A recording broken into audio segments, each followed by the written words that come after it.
Welcome, lost souls. You've just stepped into Lilith Alastor Official, a place where horror meets passion, and every heartbeat might be your last. If you love eerie tales, dark romance, and spine-tingling short stories that blur the line between the living and the damned, you're in the right place. I publish a new story every week, each one a descent into something a little more unsettling, and maybe a little more beautiful. So if that sounds like your kind of night, leave a like, whisper your thoughts in the comments, and subscribe to join the growing coven that gathers here every week. And for those who want to go deeper into the darkness, to support my work and unlock extra perks including full ebooks and audiobook versions, you can join my Patreon. The links are in my bio. Thanks so much. Now dim the lights, take a deep breath, and let the story begin. In Hollow Creek, Halloween night veils more than just costumes. 4 friends stumble upon a haunted legacy, awakening a vengeful spirit tied to a mysterious porcelain mask. As the line between reality and nightmare blurs, they must unravel a town's dark secrets before they're consumed by a centuries-old curse. Will they silence the echoes of the past, or become its next victims? Chapter 1. Cobwebs, spun thick as cotton candy, clung to the wrought iron gates of Hollow Creek Manor. Even in the pale moonlight, the intricate metalwork seemed to writhe with shadows, mimicking the tangled branches of the ancient oaks surrounding it. Townsfolk bustled around the property, their breath puffing out in white clouds as they adorned the manor with grinning jack-o'-lanterns, their carved faces lit from within by flickering candles. Tonight, Hollow Creek was embracing its haunted reputation, a festive facade draped over secrets buried deep within its history. Ryan, clad in a makeshift vampire costume pieced together from an old cape and his dad's discarded dress shirt, crunched leaves underfoot as he and his friends approached the manor. The October air bit at his exposed cheeks, but the nervous energy thrumming through him kept the chill at bay. His best friend, Thomas, walked beside him, his detective costume, a trench coat pilfered from his grandfather and a magnifying glass looking surprisingly authentic. Fiona, ever the dramatic one, adjusted her pointed witch's hat, a mischievous glint in her eyes. Emily trailed slightly behind, her ghost costume a simple white sheet, but her face shone with excitement. Their laughter, punctuated by the occasional shriek of mock terror, echoed in the crisp night air. "Did you hear?" Fiona asked, her voice hushed as they passed a particularly gnarled oak. "They say Eliza's ghost walks tonight, always on Halloween." Ryan scoffed, but a shiver danced down his spine nonetheless. "Eliza's just a story, Fee. Old Hollow Creek legend." "Legend or not," Emily piped up, "Grandma says she saw something last Halloween, a woman in white floating near the rose garden. Grandma swears she heard her crying." The manor loomed before them, its Gothic architecture a stark silhouette against the dark sky. Tonight, though, it was softened by the warm glow of lights spilling from its windows, the raucous sounds of a party already in full swing. The annual Hollow Creek Halloween Bash was a tradition, a carefully orchestrated celebration that both embraced and subtly mocked the town's macabre history. Inside, the air was thick with the smells of caramel apples and wood smoke. Costumed revelers swirled around the grand ballroom, their laughter and chatter bouncing off the high ceilings. A fog machine pumped out an eerie mist, adding to the spooky ambiance. Ryan, Thomas, Fiona, and Emily exchanged excited glances before plunging into the throng. They bobbed for apples, their faces dripping and red-cheeked with laughter. They listened, enthralled, as old Mr. Abernathy, the town historian, recounted chilling tales of the manor's ghostly past, weaving a narrative of betrayal, heartbreak, and lingering sorrow. Ryan found himself drawn to the stories of Eliza, the young woman wronged decades ago, her tragic fate forever intertwined with the manor's history. He couldn't shake the feeling that there was more to the story than Mr. Abernathy let on. Later, seeking a respite from the crowded ballroom, Emily suggested exploring the attic. "I heard it's full of creepy old stuff," she whispered, her eyes wide with anticipation. The attic stairs were rickety and steep, the air growing colder with each step. Dust motes danced in the slivers of moonlight that pierced through cracks in the boarded-up windows. Cobwebs brushed against their faces like ghostly fingers as they navigated through the cluttered space. In the far corner of the attic, bathed in an ethereal glow, sat an antique trunk, its brass fittings tarnished with age. Intrigued, Emily knelt and heaved open the heavy lid. Inside, nestled amongst moth-eaten fabrics and forgotten relics, were masks. Dozens of them. Each mask was a work of art, crafted from porcelain, wood, and leather. But what struck Ryan was the expressions etched onto their faces. Grotesque, leering grins, sorrowful, downturned mouths, eyes wide with terror. Each mask seemed to capture a moment of intense emotion, a snapshot of a forgotten soul. They were beautiful, yet undeniably unsettling. Thomas reached for a beautifully crafted porcelain mask, its delicate features frozen in a serene, almost melancholic smile. "Wow," he breathed, turning it over in his hands. "This is incredible." As Ryan reached for a particularly sinister-looking mask, one with sharp, jagged teeth and empty eye sockets, a sudden cold draft swept through the attic, extinguishing their lantern. The attic plunged into darkness, punctuated only by the faint moonlight filtering through the cracks in the walls.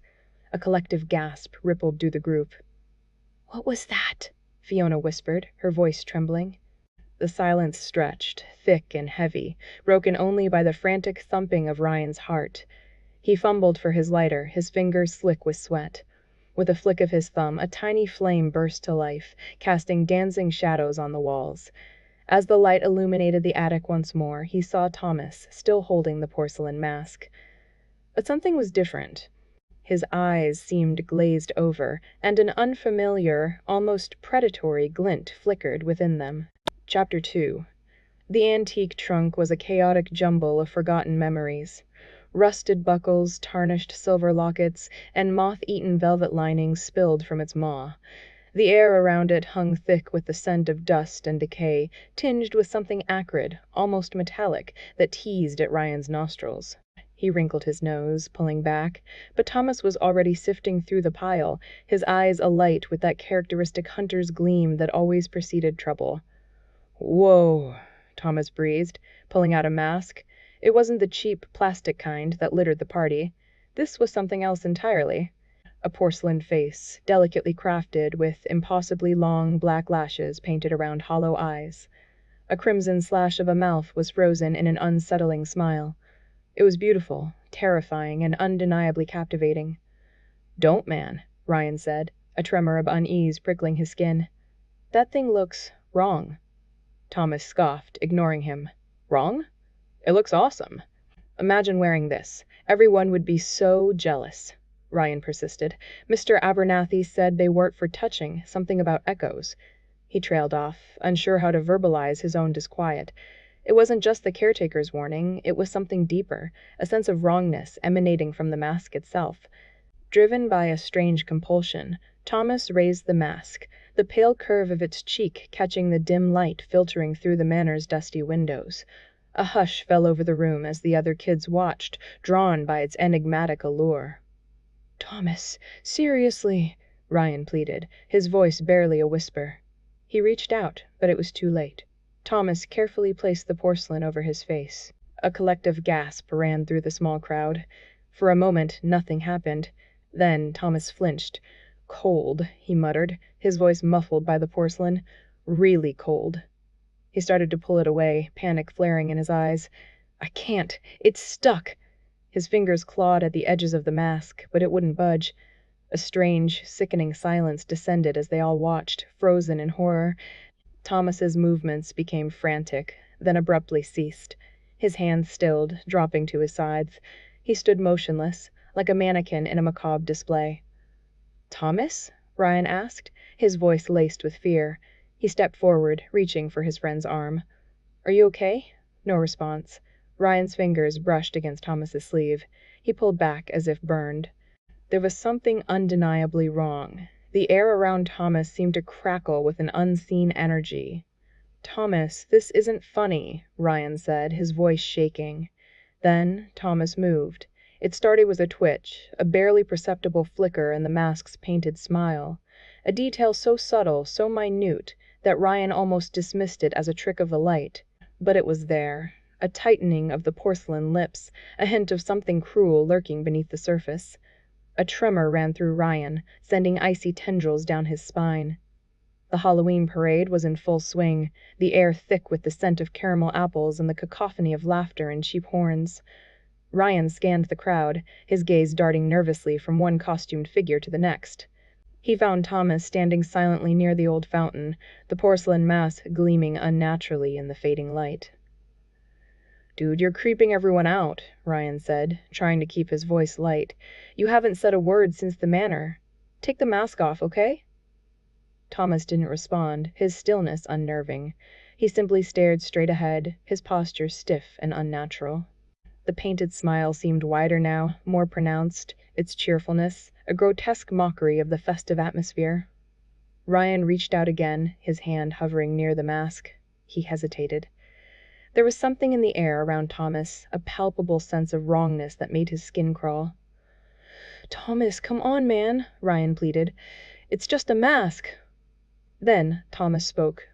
His voice was deep, resonating with a timbre Ryan had never heard before. It was a voice that seemed to echo from the depths of the earth, laced with sorrow and an undercurrent of chilling rage.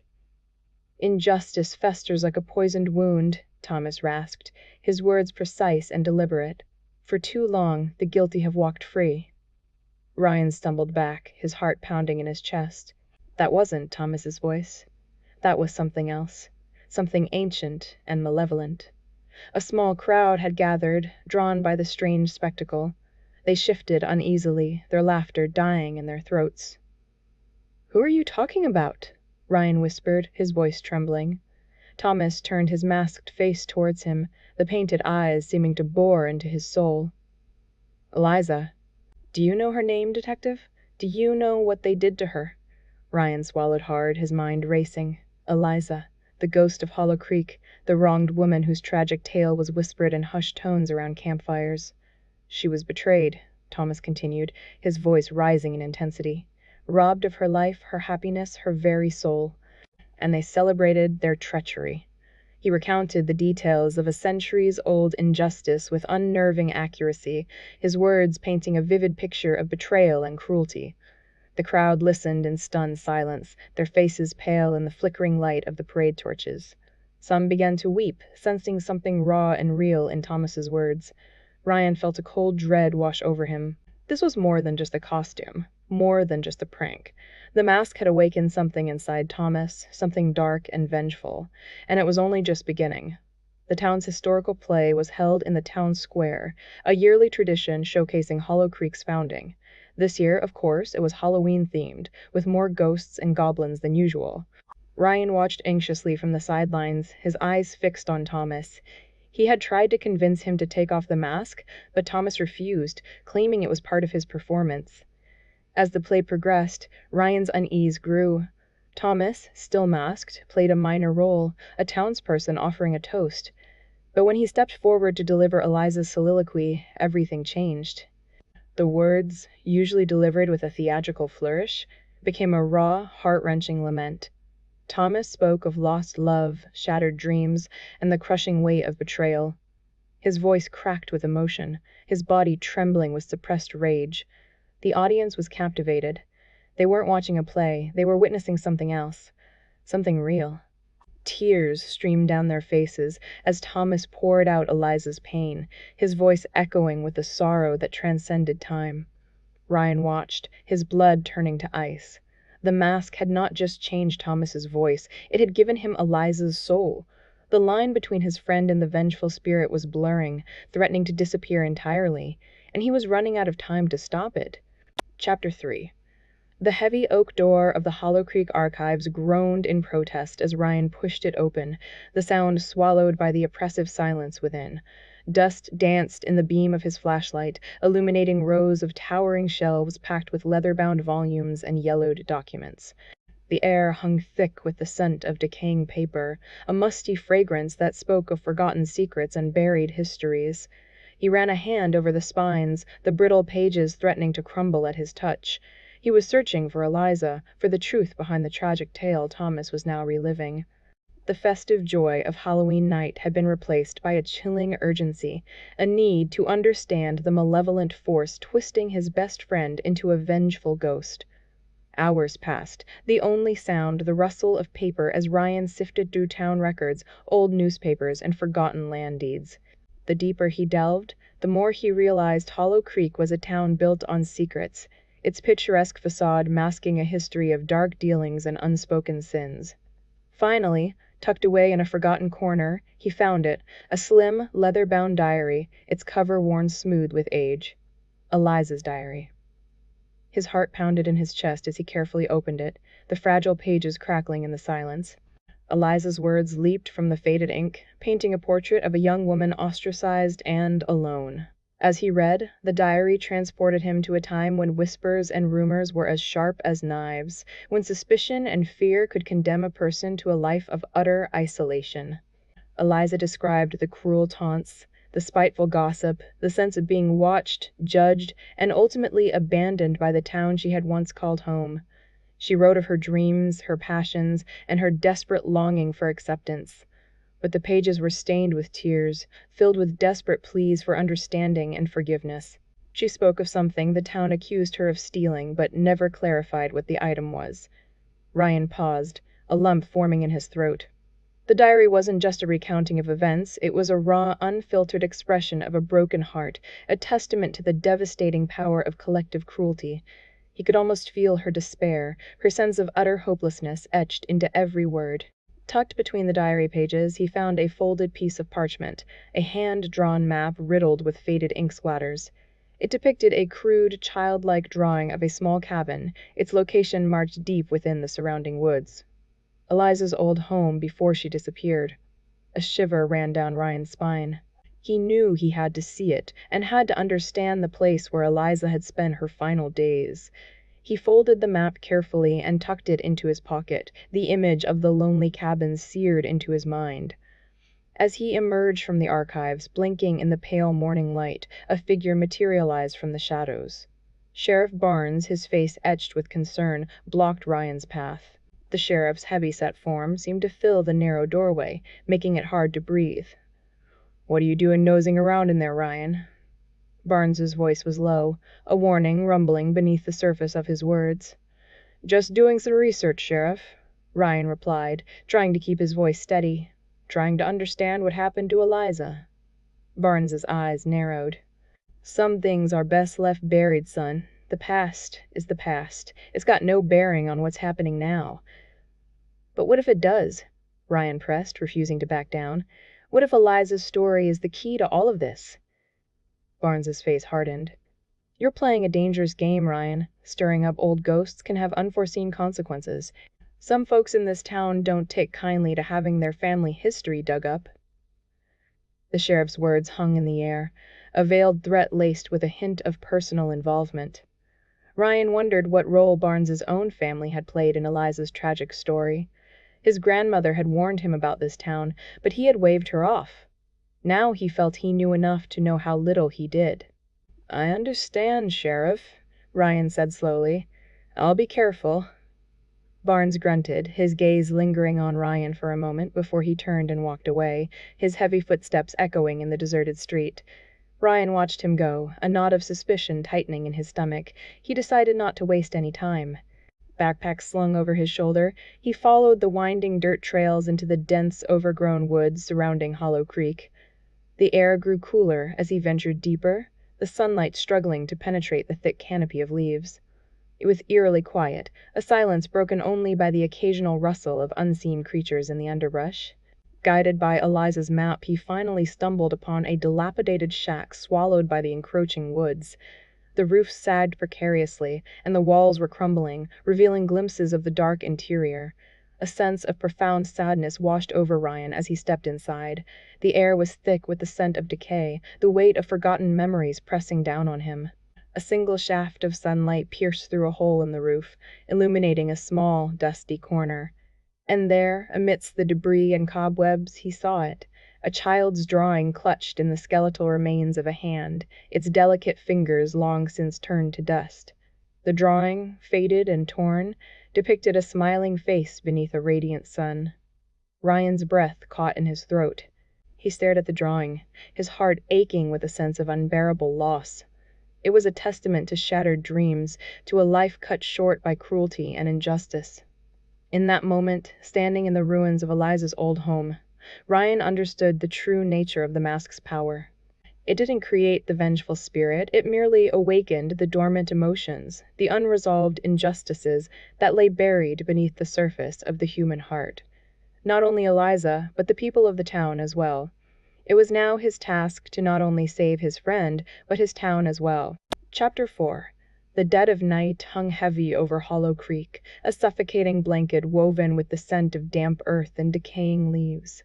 A sliver of moon, like a broken fingernail, offered only meager illumination as Thomas stood in the Johnson family's barn. Light glimmers from the moon reflected in his unnaturally bright, dilated eyes.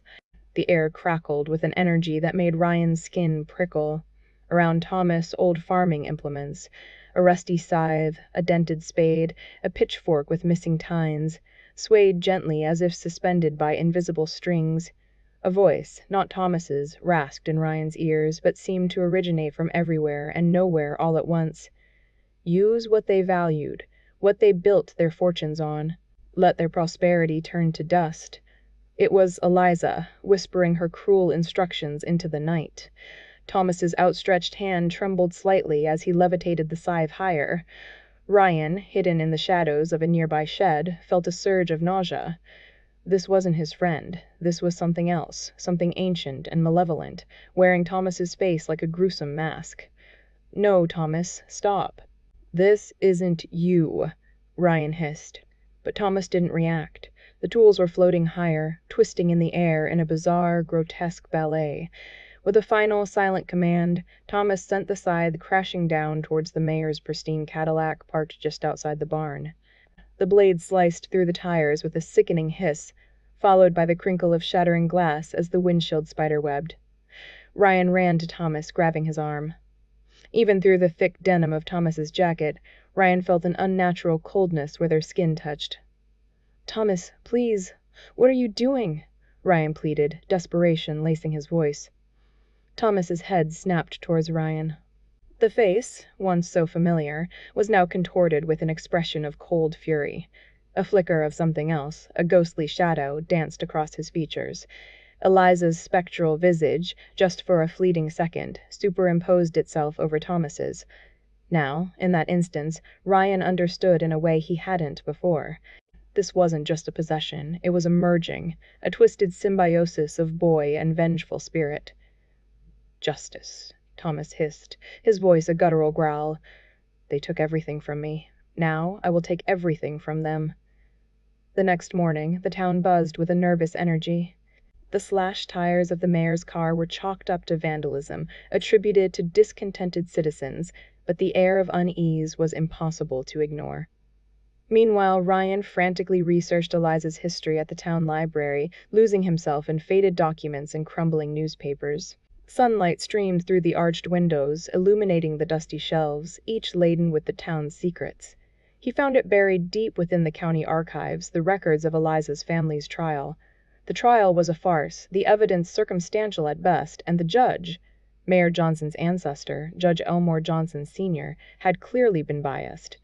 Eliza's family was accused of property theft stemming from their poor economic condition. The evidence was as thin as parchment, yet they were condemned and exiled from Hollow Creek. The injustice of it sparked a feeling of cold anger in Ryan's core. Eliza had been wronged, deeply and irrevocably. But what Thomas was doing, was that really justice? Vengeance and justice were not the same. That evening, as twilight painted the sky in hues of blood orange and bruised purple, Thomas's next act of vengeance played out in the heart of Hollow Creek. Old Man Hemlock's clock tower, a monument to Hollow Creek's origins, began to act strangely. The old clock began chiming, tolling out a cacophony that grew in intensity before stopping at 13 chimes. The residents were terrified. 13 meant the witches of old evil intentions, and the old days that were better left unmentioned. Ryan rushed to the clock tower, his heart pounding in his chest. He found Thomas standing at the base, gazing up at the monstrous clock face with eerie fixity. A bone-chilling wind whipped around them, rustling the dead leaves scattered across the cobblestone square. "Thomas, stop this!" "You're scaring people. This isn't right," Ryan shouted above the wind, grabbing Thomas's shoulder. Thomas slowly turned, and Eliza's face flickered again, clearer this time. The spectral visage seemed to laugh, a sound that echoed in Ryan's mind, cold and mocking. He shivered, recognizing the image from one of the old photographs he'd seen in the archives. "They should be afraid," Thomas hissed, his eyes burning with an unholy light. "They all should be afraid. Generations have enjoyed comfort and prosperity because of Eliza's family's unjust expulsion. If I have to scare them to make them realize, that's what I will do." "But this isn't justice. It's just hurting people. What would Eliza really want?" Ryan argued desperately. The question hung in the air, unanswered, swallowed by the wind. All around them, the town waited, watching with bated breath. Thomas was silent as his rage emanated from him. Ryan knew that every time Eliza showed herself, Thomas's true self was being snuffed out. In this moment of conflict between boy and specter, Ryan knew that the game was getting more serious. He had to stop Eliza. He needed to find a way to bring Thomas back before his best friend was lost forever. He could and would save his town, his friend, and hopefully right Eliza's wrong without becoming a source of more wrongdoing. Chapter 5. The Ferris wheel at Founders Festival ground to a halt, its colorful lights flickering ominously. Ryan shielded his eyes, the festive glow now casting elongated, grotesque shadows across the jubilant crowd below. The air, thick with the aroma of hot dogs and cotton candy, seemed to vibrate, and a cold dread washed over him as Thomas's shadow loomed over the jubilant crowd. Not Thomas. Not anymore. Eliza. He swallowed, the lump in his throat, a physical manifestation of his fear. The town, usually a safe haven of pumpkin spice warmth and autumn hues, now felt like a stage set for a Gothic play, and Eliza was about to deliver her most chilling performance. Ryan ducked into the town's historical archives, its stale, musty air a stark contrast to the sugary, sweet merriment outside. The old building creaked and groaned, as if protesting the intrusion of a modern world that had forgotten its secrets. He navigated the narrow aisles, the shelves overflowing with dusty tomes and yellowed documents, each holding a piece of Hollow Creek's forgotten past. Eliza's past. His fingers traced the spines of ancient books until they landed on a leather-bound diary, its pages brittle and yellowed, its ink faded but legible. He opened it gingerly, the paper crackling like brittle autumn leaves under his touch. The words swam before his eyes, penned in a spidery script that seemed to writhe on the page. It was Eliza's, but not the victim he imagined. A hidden pact with a malevolent entity centuries ago was revealed in brittle pages. "They will pay," one passage hissed, the letters almost clawing at his eyes. "They will all suffer the way I have suffered." His heart pounded against his ribs, a frantic drumbeat against the silence of the archives. Eliza hadn't been merely wronged. She had made a deal, a dark bargain that extended far beyond her grave. He had thought of some restless spirit, but this, what hell had she bargained with? Ryan snapped the diary shut, the truth heavy in his hands. He needed to find Thomas, to stop Eliza before her dark pact consumed them all. Outside, the Founders Festival was reaching its peak, but the festive atmosphere was fraying at the edges. A pie-eating contest was in full swing, but the cheerful chatter was punctuated by an eerie silence. People whispered in hushed tones and gave nervous glances toward the old manor. A spectral figure materialized amidst the competitors, its eyes hollow and accusing, its chilling wails replacing the festival's cheerful melodies and the frantic chewing. Panic erupted, bodies colliding in a desperate scramble to escape. Ryan pushed through the chaos, his detective's instincts kicking into high gear. This wasn't just a ghost story or a haunting. This was a deliberate act, a calculated escalation by Eliza. He found Mayor Thompson near the gazebo, his face pale and beads of sweat glistening on his forehead. Ryan grabbed him by the arm, pulling him aside.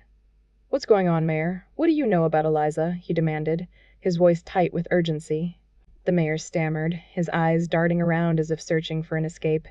I don't know what you're talking about, Ryan. It's just some Halloween prank gone wrong." Ryan's grip tightened. "Don't lie to me. I know about the diary, about the pact. I know your family was involved." The mayor's composure cracked, a mask of long-held secrets crumbling. "That was centuries ago. It has nothing to do with today. Everything to do with today. You're a descendant, aren't you? A descendant of those who betrayed her." The mayor's silence was an admission. He was trapped, cornered by the truth he had tried so hard to bury. It was business, Ryan. Land, power, things were different back then. And now Eliza's back to settle the score, and my best friend is her weapon. I need to know everything. How did your family betray her? What did they do?" Before the mayor could answer, a shadow fell over them. The sky darkened, the festive lanterns dimming as a swarm of crows descended upon the Founders' Festival, their eyes glowing with an eerie green light. The joyful music faltered, replaced by the ominous sound of hundreds of flapping wings. A collective gasp rippled through the crowd. The crows circled the festival grounds, their shadows stretching long and distorted across the terrified faces. The flock descended upon the old manor. Their caws were high-pitched, their descent a signal. Thomas Eliza was coming. Ryan turned toward the manor, its gothic silhouette looming against the stormy sky. He would make his stand there, at the sight of Eliza's demise. He was the only thing standing between her and the final act of her vengeance. If his connection to Thomas couldn't pull him out, Hollow Creek would fall further into darkness. The historical and personal stakes were now intertwined, setting the stage for a dramatic resolution that would challenge the town's understanding of its own history. Chapter 6. The biting Halloween wind howled around Ryan as he crested the hill overlooking the old manor. It clawed at his hastily assembled detective costume, a pathetic disguise for the terror churning in his gut. Below, the manor loomed, a skeletal silhouette against the bruised twilight, its darkened windows like vacant eyes staring down at Hollow Creek.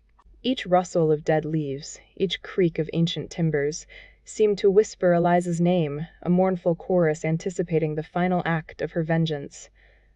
Anticipation hung heavy in the air, thick and suffocating, pressing down on Ryan like a physical weight. He sprinted down the overgrown path, the crunch of gravel under his sneakers a frantic drumbeat against the silence. Every shadow seemed to writhe, every rustle of leaves sounded like Eliza's whispered threats. He had to reach Thomas. He had to save him.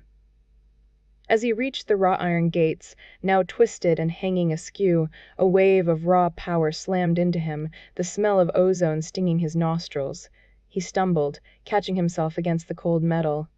Eliza's presence was palpable, a vortex of rage and sorrow that threatened to pull him under.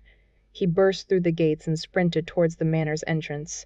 He knew, with a certainty that chilled him to the bone, that this was more than just saving his best friend. This was about confronting the town's legacy, the festering wound of the past that had finally burst open. The grand entrance hall, once a testament to old money and faded elegance, was now a scene of utter devastation. Plaster dust swirled in the air, illuminated by the flickering light of a chandelier hanging precariously from the shattered ceiling. Debris littered the floor, shards of crystal, splintered wood, torn tapestries. The opulence had been stripped away, revealing the rot beneath. Thomas stood amidst it all, his body rigid, his face obscured by the porcelain mask that seemed to have become a part of him. But Ryan could see the eyes, burning bright with an unfamiliar, malevolent fire. Eliza looked at him through the mask. He was certain of it. A guttural snarl ripped from Thomas's throat, a sound that sent shivers down Ryan's spine. The air crackled with energy as Eliza, through Thomas, unleashed a blast of supernatural force. Ryan barely dodged, diving behind a fallen marble pillar as the blast pulverized the spot where he'd been standing a split second before. "Thomas! It's me, Ryan!" he yelled, his voice cracking with desperation. "You have to fight her! She's using you!" His words seemed to hit a wall, bouncing back unheard. Eliza Thomas remained unmoved, an implacable statue of vengeance. Another blast of energy, this one tinged with green, hurtled toward him. This time he was ready, rolling away and scrambling to his feet. He knew he couldn't fight Eliza head-on. He was just a kid in a cheap detective costume. But he knew Thomas. He knew the boy beneath the mask, the friend he'd shared countless adventures with, the boy who believed in justice, not mindless retribution. Ryan focused, pushing down his fear and trying to find the thread of Thomas still clinging to his identity. He had grown up together, two peas in a pod, inseparable. He needed to figure out how to use that connection, now. "Eliza," Thomas advanced, her porcelain face gleaming in the dim light. "You cannot stop me, Ryan," she hissed, her voice a chilling blend of Thomas's and Eliza's. "Justice will be served. The sins of this town will be washed away in blood." Ryan stood his ground, trying to project an image of calm, even as his heart hammered against his ribs.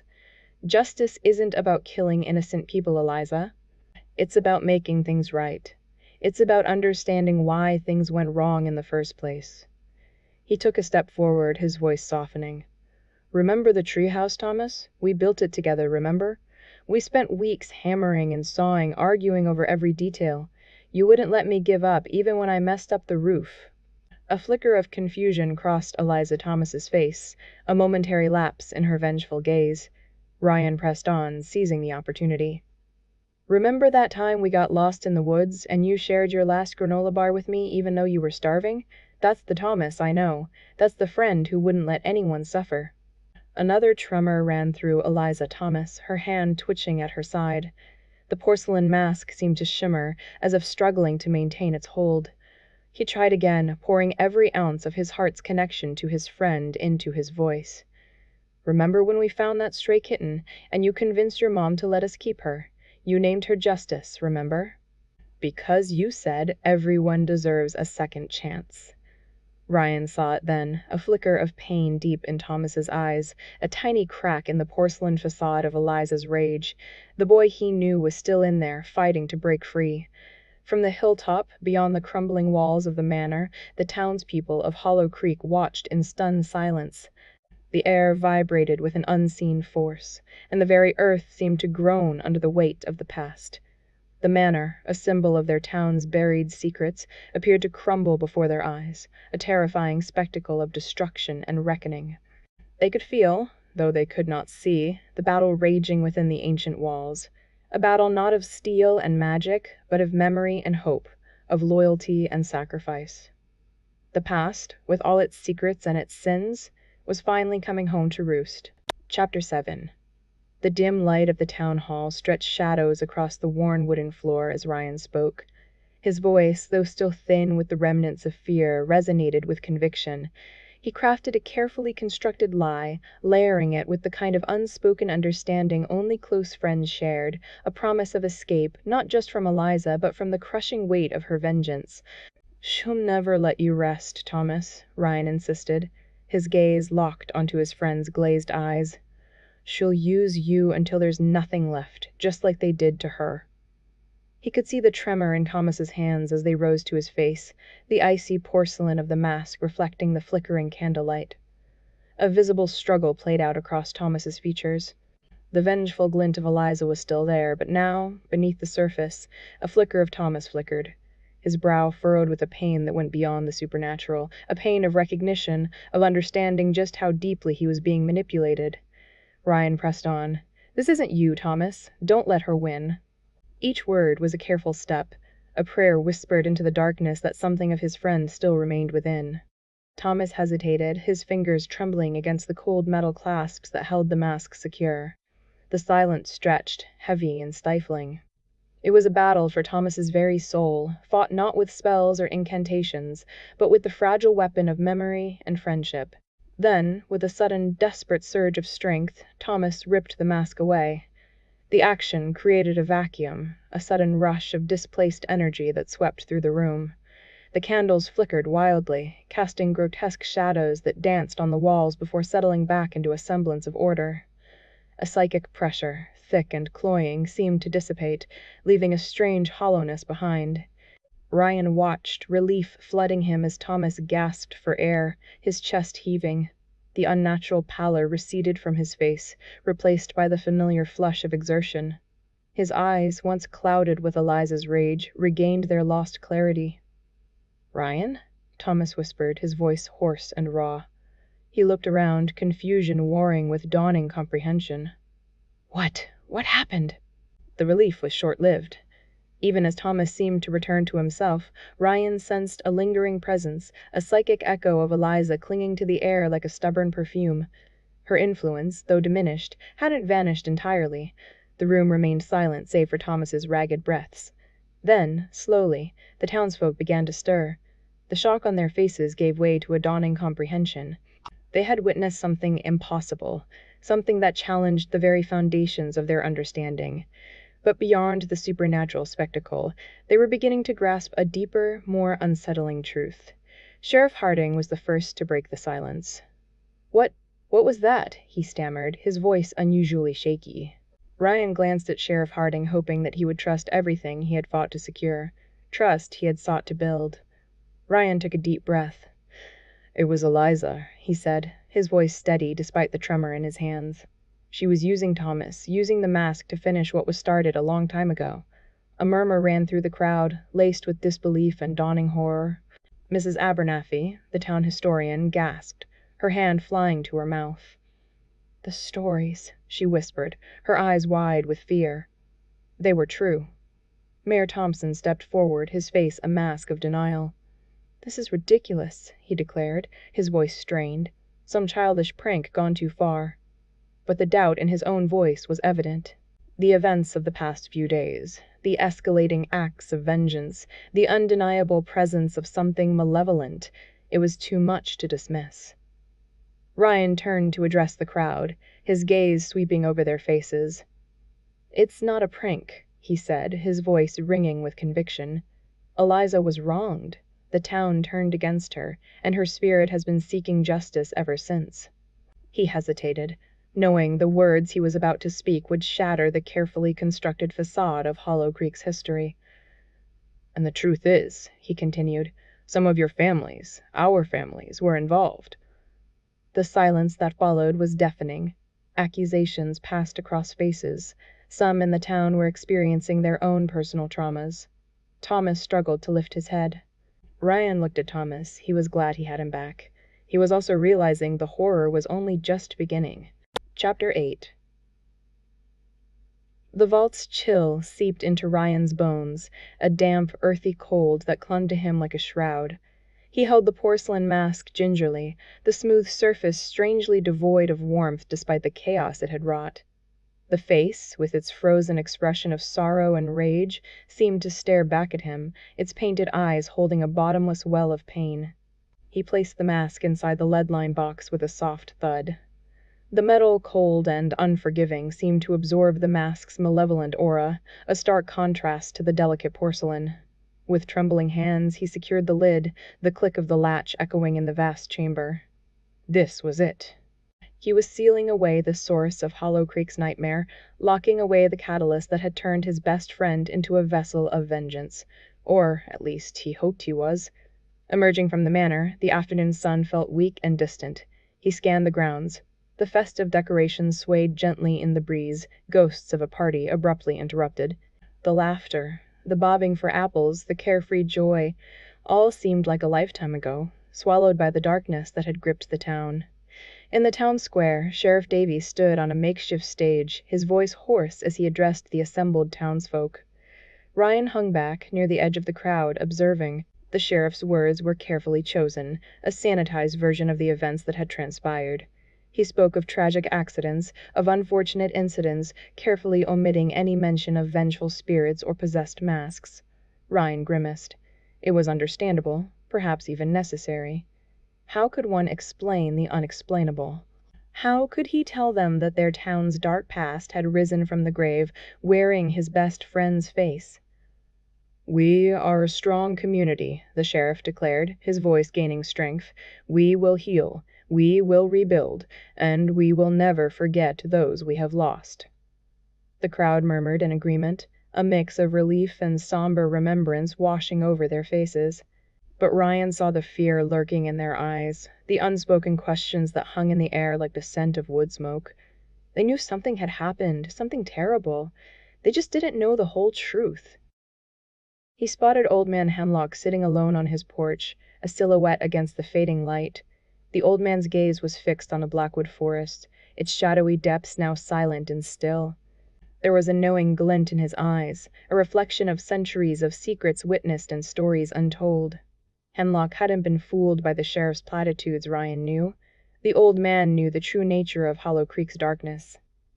Nearby, at the edge of town, Sarah stood in the old cemetery, her shoulders shaking with silent sobs. She knelt before a newly marked grave, laying a bouquet of wildflowers upon the freshly turned earth. A life cut short, a victim of Eliza's wrath. Ryan felt a pang of guilt. Even with the mask locked away, the consequences of its power lingered. Each event played out like the epilogue of a horror story.